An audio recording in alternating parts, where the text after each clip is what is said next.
আল্লাহ তাআলা বলছেন রাআইতাল মুনাফিকিনা ইয়াসুদ্দুনা আনকা সুদুদা, আপনি মুনাফিকদের দেখতে পাবেন আপনার থেকে তারা দূরে সরে যাচ্ছে, সরিয়ে দিচ্ছে সবকিছুকে।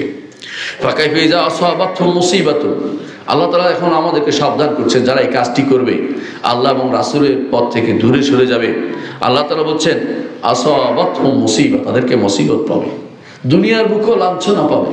ফামা জাযাউ মান ইয়াফআলু যালিকা মিনকুম ইল্লা খিজিয়ুন ফিল হায়াতিদ দুনিয়া, দুনিয়ার জীবনে লাঞ্ছিত হবে, অপমানিত হবে।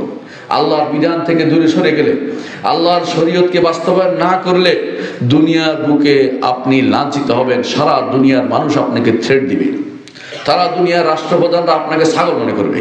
আর আল্লাহর বিধান অনুসারে চলেন, সবাই ভয়ে পালাবে।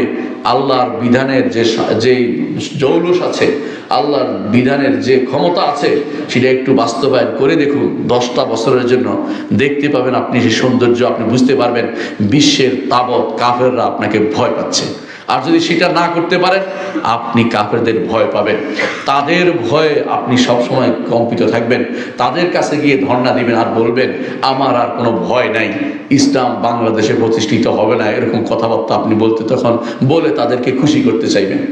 আর যদি আপনি সাহস করে বলতেন আমি মুসলিম, আমার একটা আইডিওলজি আছে, আমার আইডিওলজি বলে যে আমাকে এইটা মেনে চলতে হবে, এর বাইরে মুসলিম হিসেবে চলার কোনো সুযোগ নেই, তাহলে তাবৎ কাফেররা আপনাকে ভয় করত।